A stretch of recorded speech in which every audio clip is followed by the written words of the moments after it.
In this episode of Talking Taboos, the podcast, we speak to artist Andy Farr. Many of Andy's paintings come from conversations with people who have experienced trauma, often around topics that remain taboo and hard to talk about. We explore how these conversations unfold, what helps people feel safe enough to open up, and why some stories remain hidden for years. Please note that this episode includes discussions of trauma, including references to child and sexual abuse, bereavement, violence, and mental health. Some listeners may find this content distressing, so please take care while listening. So Andy, I'm curious to know where your inspiration for this exhibition came from and what your starting point was. I guess the start point is my own lived experience. My father was diagnosed with bipolar in the early 70s, and that had had quite a big impact, and did have a continuing quite big impact on my childhood, on the family. And it wasn't really until after his death in 2011 that I felt able to explore my childhood memories. We'd spent the last 30 odd years dealing with some of the fallout from his condition, but I'd never really explored how it had impacted me. And so when I did an MA at Coventry University in painting, and I used that as an opportunity to explore my own experience, and I found that personally very cathartic. I also spent quite a lot of time talking to people who either were also had bipolar condition or had it within the family or whatever, and so I understood a lot more about it. And what I found was that on my final show, lots of people came up to me and started talking to me about their own experience, not just of bipolar, but of mental health in general. And the other person I had a conversation with was my mother, who I'd never really talked openly about what had happened. And we had our one and only conversation about some of the things that happened back in my sort of early teenage years. But that led me to do a project with the Institute of Mental Health, which is a joint Nottingham University and the NHS in Nottingham unit. And through that, I started doing work telling or having dialogues with people who'd experienced trauma, all sorts of different types of experience, from muggings and accidents and birth trauma and sexual abuse. And through that, I started to develop a process for how those dialogues should be and constructing those dialogues. I mean, when we started that project, we thought this was about helping other people to understand what the lived experience of trauma was like. And the more the project progressed, the more I realized it was actually very, or could be very cathartic for the people I was actually working with. And just that process of the dialogue itself was often quite useful. And a dialogue that wasn't a sort of therapist to patient dialogue, but was actually two people just talking about their experience, and someone who was interested in their story and how they felt rather than what had happened to them. So a lot of my work is around how it leaves you feeling and the emotions you feel, both as a result of the trauma and also along the journey of recovery. And I don't really talk to the people I'm working with about what's happened to them, although quite often that emerges because we start to develop a rapport and a connection. And there's a psychotherapist called Judith Herman, and she talks a lot about the first stage of recovery is feeling safe. And once you can feel safe sharing with someone, then that is the beginning of the healing journey. It's not the whole journey, but it is the beginning. What did you learn about creating a space that felt safe for people to open up to you? I mean, you've started with your own experience and you've gone outward to talking and helping other people. What does that safe space for a conversation look like when it's not in a therapeutic setting? I'm very and every person I work with is different, but I always start with it's always an open invitation, so it's never people come to me through the different organizations I've worked with, so it's always been like we're doing this project, if you're interested, contact.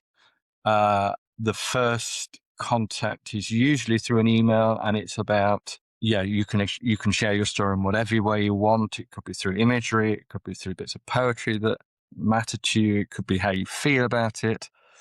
There'll usually be a conversation which can be in the first series I did, it was often face to face. I did another series during lockdown, which was all over Zoom. I did a project with Nottingham CVS and the university 2-3 years ago with Black and Asian minority groups. And one of the paintings I did was based purely on a series of text messages I got. And I've never, I don't know who the person is. She found the process. The only contact I had with it was literally through her WhatsApp. That project was really interesting, actually, because I started out thinking it would be around the difficulties of navigating the NHS and some of the systems in place and feeling that you didn't fit in. And actually, a lot of it was to do with people's, and particularly within some of the Asian communities, with their own community, not wanting them to seek help, and it almost being taboo to go outside your community for help. And I think that's why it was a series of text messages. There's another girl I worked with during that period, and she was worried that her family would come and kidnap her. And so we had to be very careful about how much we revealed about her and where we had the conversations. And so it was, so it's interesting, to your point around, some of the difficulties. They can be really practical difficulties as well as emotional difficulties. You're very much meeting people where they're at. You're not sort of defining how they talk to you through what methods. You're keeping it open and saying, what do you feel most comfortable with? Absolutely. And also at their pace. One of the paintings I did in the 2018 series, it was quite a long journey. He was a paramedic, and he was initially very worried about disclosing too much because he was worried about what other paramedics would think about him revealing his trauma. And the more we talked, the more it was about, actually how being a paramedic, you go to an accident, you see some horrendous things, you have to make decisions in a moment about who do you treat first.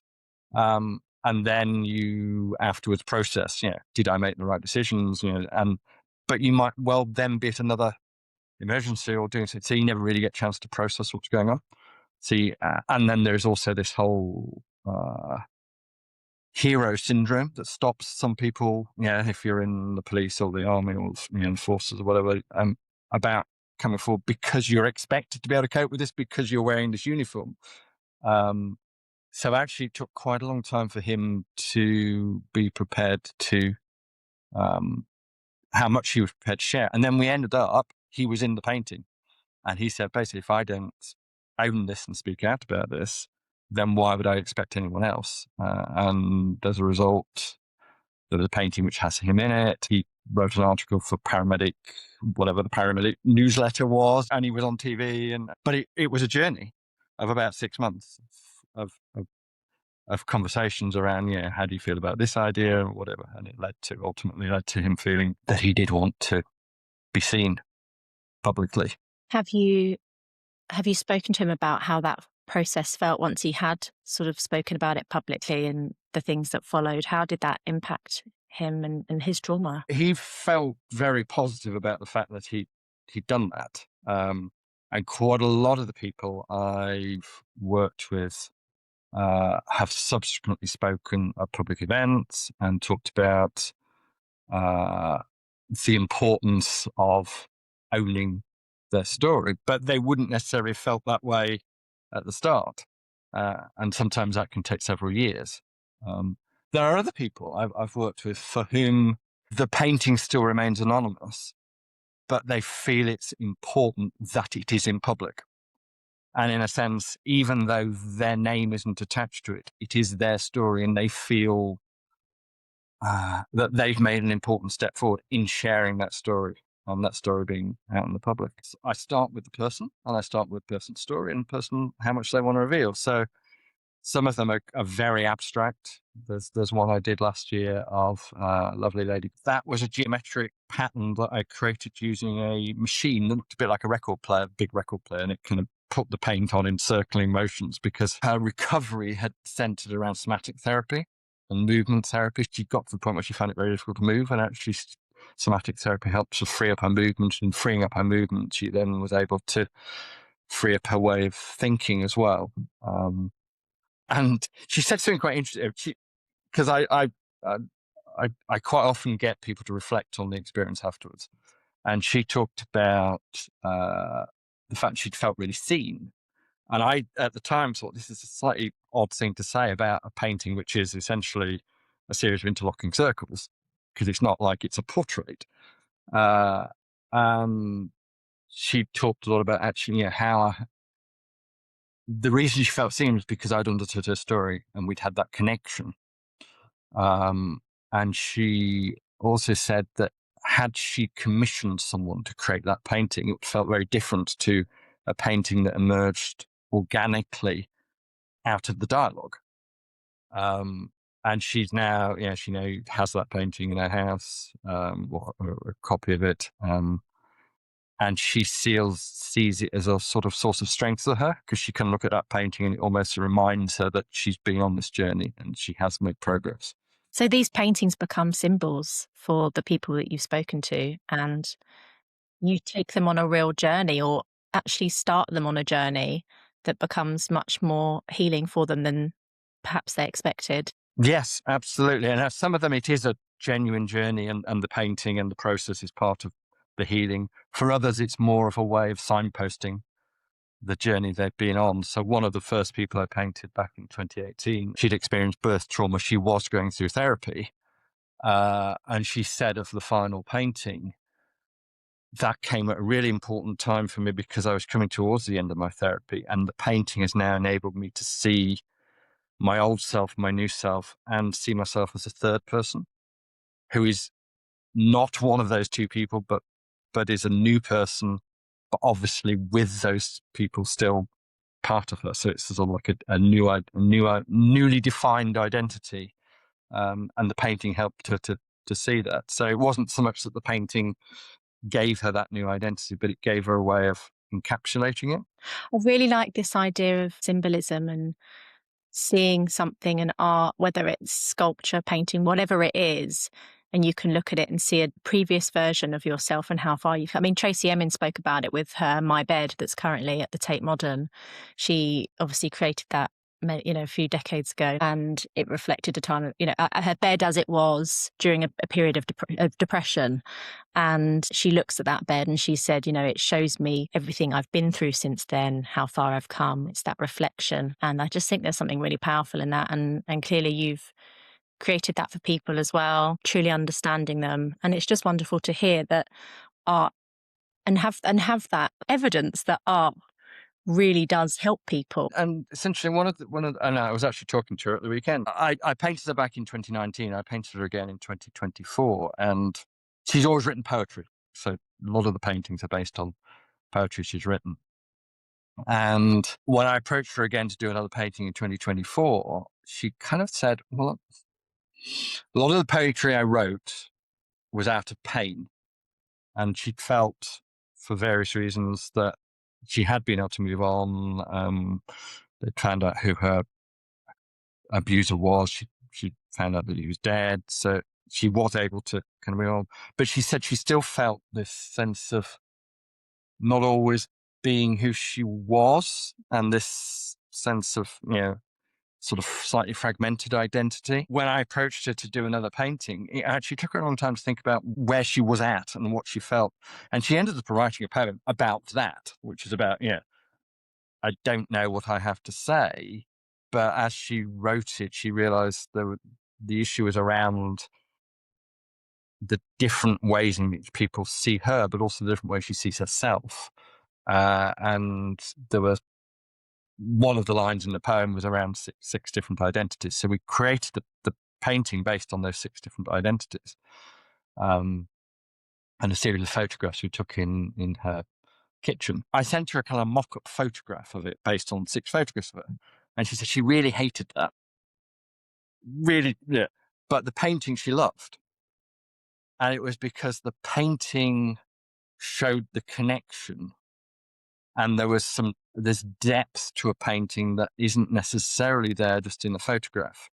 And there is something about someone else investing time and energy in the image. It's about someone else honoring your story and not doing that with any agenda to it. Just taking their story and recognizing them and recognizing it as being valuable, and not trying to add to it or bring something new to it. Yeah, I can absolutely see that. I think it sounds like there's been quite a few taboo topics as well that have come through your experiences of talking to people. And I'm quite curious to understand your interaction with people a bit more when they're talking about topics that are still considered taboo in our society. You've mentioned mental health, you've mentioned sexual abuse, which are both topics that have come up in our research in previous years. What have you noticed about why these stories are kept hidden before they come to you? A lot of the people I've worked with, some of them very early on, it has been clear that the trauma is related to sexual abuse. Laura, she is chairman of a rape crisis charity. She's very clear about what happened to her. But a lot of the other people, when I first start talking to them, they've been mugged or something terrible's happened to them. And it's only later that they start saying, well, actually, also, I was abused as a child. And that bit is still often locked away and hidden.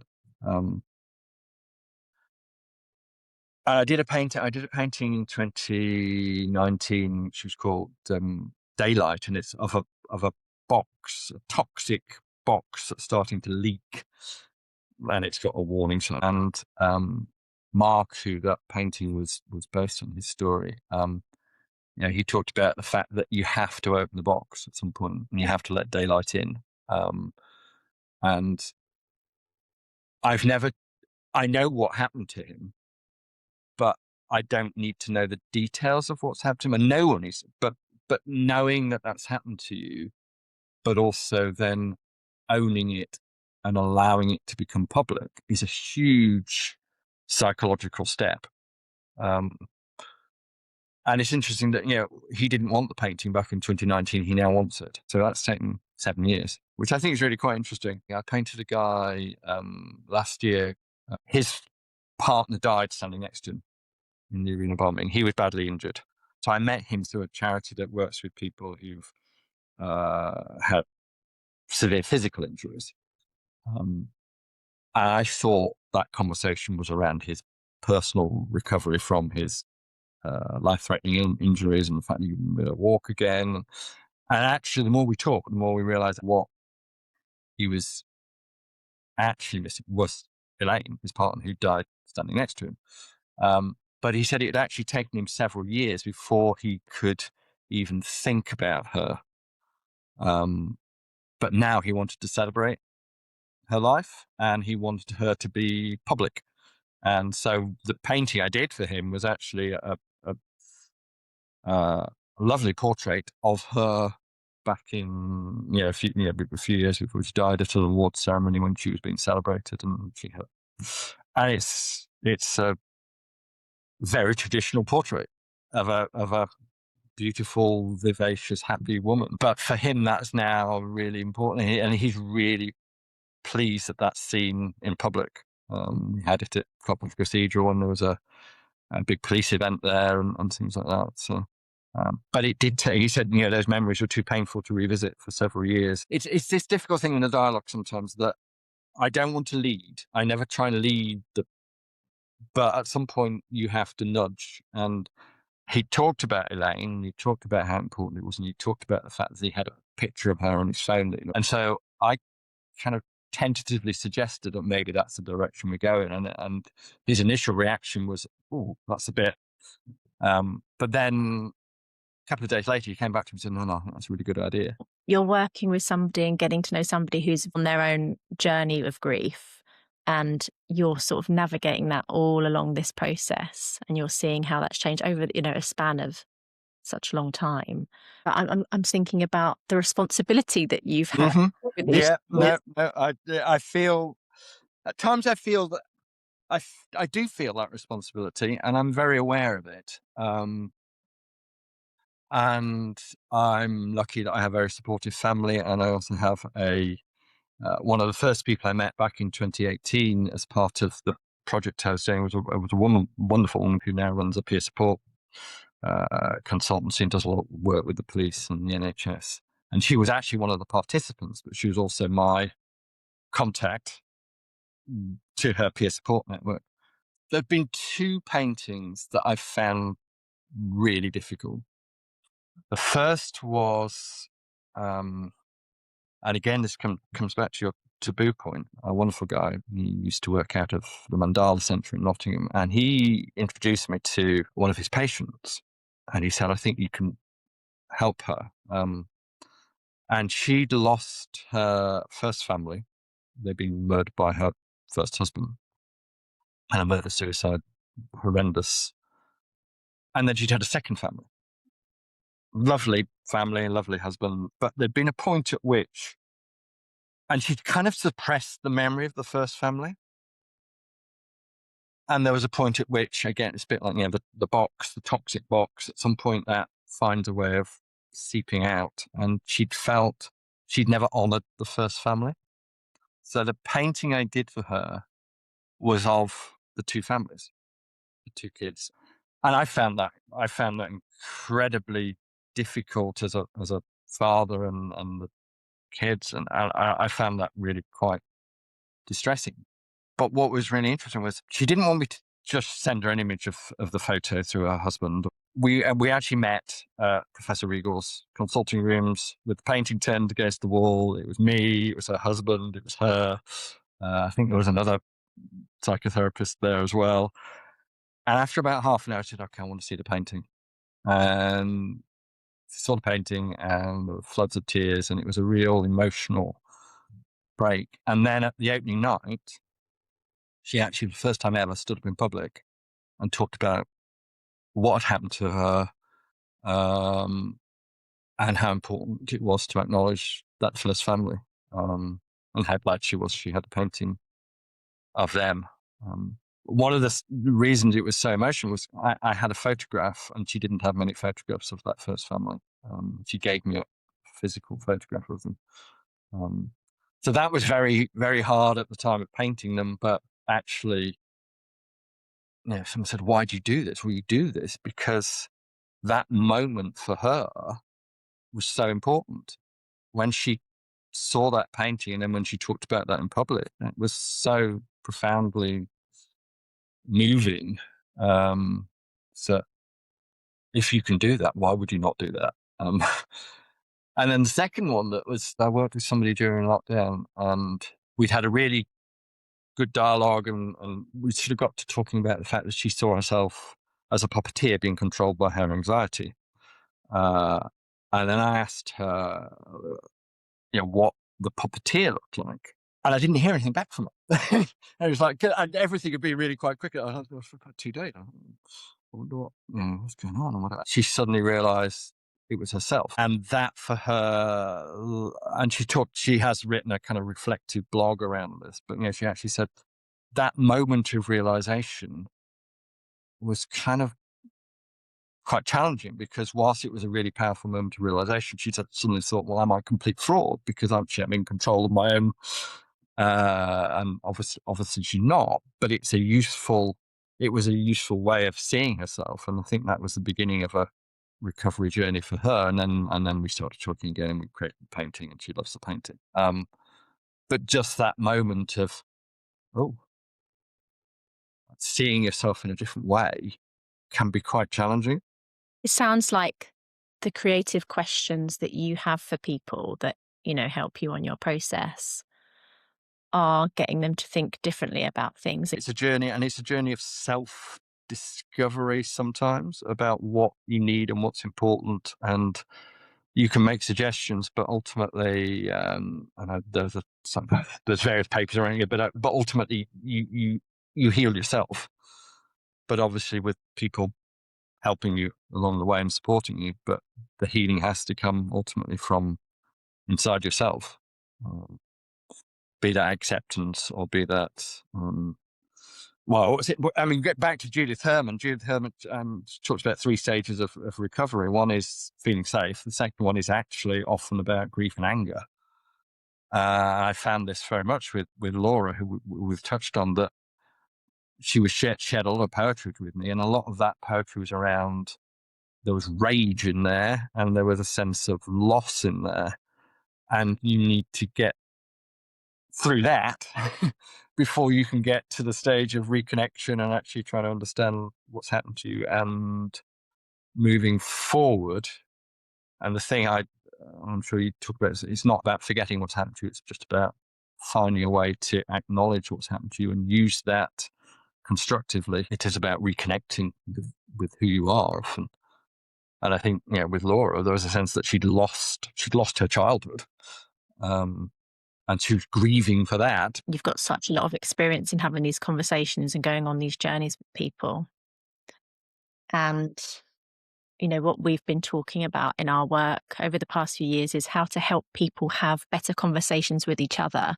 Should a taboo topic, for example, come up in conversation, should someone disclose? What advice would you give to that person who's receiving that story and that information for having a really safe and supportive conversation with that person? A number of the people I've worked with have said it's a lot easier to have that conversation with someone who is outside the family. And as one of the people I work with said, I can talk to you because I know I'll never meet you. We did ultimately meet a couple of times, to exhibitions, but I can have that conversation because I know I'll never meet you. I can tell you anything, which is a bit like a therapist thing, but except that I'm not trying to offer any, solutions. So it is often easier to have that conversation with someone who is outside your family group. And there was some research done around Falklands veterans, and the ones who came back, medevaced back into the arms of their family, you would say, actually suffered more post-traumatic stress than the ones who came back on the boat. Because on the way back on the boat, they could share their experiences with their peers, people who would understand them, whereas they didn't want to talk to their family about it. There's a danger within the people who are too close. A, they don't want to hear. And I know that from, I'm sure this is wider than just some of the Asian families, but I know from 3 of the people from Asian families that they tried to share within their families and were shut down because it was something that was not one. We don't want to hear about this. We just want to brush this under the carpet, whatever. And I'm sure that happens across the board. I think if it's a friend, I think that's slightly different to a family member. But I think a family member, it is hard because there are so many other things going on. And I know from and I was talking to her fairly recently, that she didn't want to share what had happened to her as a child because it happened a long time ago, and she didn't feel that the family member who that related to was a threat anymore, and they were no longer a danger because they were quite old now. And therefore she didn't want to rock that particular boat. And I think that has got in the way of her healing. She's in a good place now, but I think that has got in the way of her healing over the years. About, you have this mixed emotion of, clearly you're in a family, and there are all sorts of emotions and bonds around the family and then you have this bombshell that you're potentially dropping. And also, if you have tried to disclose that and then you've been shut down, then obviously that's not going to happen. Not going to happen again. If someone starts to share, I mean, because people do sometimes share things because they know the work I do, and yeah. The main thing is just listening. It's not, and there's work around this with this guy I do a lot of work with Holocaust survivors, and he's saying at the start of it, most of it is just about listening, just listening with no judgment, and that's a very different kind of listening to, say, a police listening, where you're trying to get evidence. Because I think one of the problems with trauma is narrative coherence. Because of the nature of trauma is that it's not nicely put together in a story that is chronological. You have snippets of memories, and some of those memories are frozen, some of those memories are blurred, and some of those memories are dissociated. And so that's why, in some ways, the visual route is quite nice, because it doesn't have to have a linear narrative to it, and it doesn't have to be a coherent story from start to finish. And same with poetry. Poetry is really good for that. But to your original question, we've been off listening without judgment. It's actually not just one conversation that you're having. You're checking in at different points in time. You're following up. It's not like it's a one and done conversation. 100%. So I did some work with a talking therapist charity last year, and we had two groups of well, actually, it was one group, but they were made up of some people had had treatment for anxiety, some people had had treatment for depression. And the idea was that I was going to create two paintings based on their experience of anxiety and experience of depression. And one of the things that quite a few of them said was, they had this period of therapy and then stopped. And it's like, oh yeah, 6 weeks of therapy, whatever. And they felt quite strongly that actually something to, maybe not as frequently, but it's just that sense of, oh, now it's all okay, or whatever. And I think there's something then, so you say I go back to people, but also some of them go back to the painting. And I think that's one of the things I've found interesting is, as part of I'm doing a PhD at the moment around what it means to be seen within this context. And I am going back to some of my past participants to kind of do reflections with them. And what I've realized is how, for some of them, for whom the painting didn't seem that important at the time, they do see it as you said earlier, almost a symbol or as an embodiment, and they do go back to it. And it's kind of used as a reminder of what they've been through, and a reminder of maybe the strengths they've shown when they have shared. And then I get emails from people around the world saying, I'm so glad you did this painting. It really embodies hope for me, or whatever. And So you're now talking about the wider impact, so not just the individuals that you've worked with and the stories you've represented, but the knock on, the ripple effect to the wider communities that would feel seen in the work that you do. What have you learned from, whether it's people who've come along to exhibitions or reached out to you? What have you learned from that wider impact? Well, I think what I think is interesting is actually the paintings which have had the most profound impact on individuals are not necessarily the paintings which have the wider impact. So the ones that are individual tend to be more personal. And the ones that people can, and this kind of makes sense, but the ones that people come back to me or buy prints of or whatever are the more metaphorical ones. So one of the ones I did very early on, it's a painting called The Twisted Rose.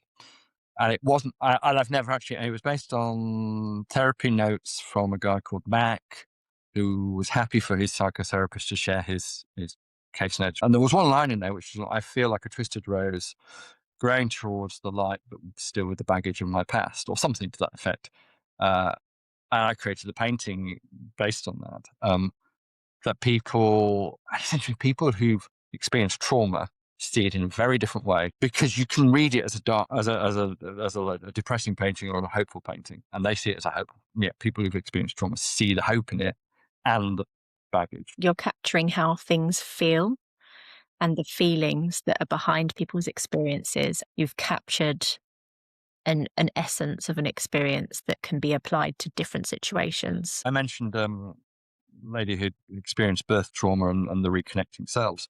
That painting was used by an attorney in Seattle as part of a case to explain to a jury what trauma felt like. He approached me and said, "Can I use your painting and show it to the jury to say this painting helps people understand what the lived experience of trauma?" And one more, there's a more obvious one, is that so I've been doing a little bit of work with Mental Health First Aid Australia, who were the originators of the program. They're doing their 5th edition, and they are using 7 of the paintings within their new training modules that they just could be rolling out, I guess, fairly soon. But it is around the idea that a painting can give you an insight into lived experience. And there's something about a painting which allows you to look at a whole. You haven't got to read a whole narrative. There's a holisticness to it, and almost it can access different bits of your brain more directly than words or narrative can sometimes. I mean, people work in different ways. I think just hearing about the journey that you've been on yourself and where it's led you to the work that you're doing, the journey that you go on with people who've experienced trauma, and the impact that your work and so many unintended wonderful consequences of your work and interactions with people is really amazing to hear. So thank you so much for... No, thank you. I have thoroughly enjoyed this conversation. It's been really enlightening. And for the people watching this, I'm sure people are going to be really curious to go and see your work. So where can they go and do that? The best place to see the work is, I have a website, which is andyfarr.com.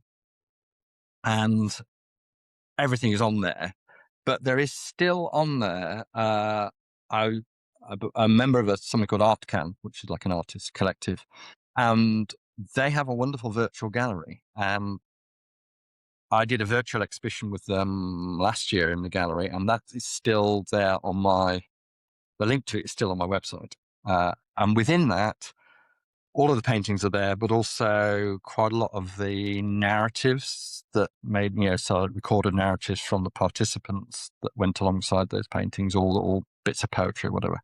So that's quite a good way of navigating the body of work. But yeah, there's a lot on the website and various YouTube videos and bits and pieces. And you mentioned you're doing a PhD. Is there a way for people to find more about that? Not really. I'm actually in the middle of transitioning. I started at Nottingham University, bizarrely in the philosophy department, which seemed like a good idea at the time. But I've realized that I need to be in a more practice-based environment. So I'm currently in conversations with 3 other institutions to migrate. But I did write. I spent a couple of years reading a lot around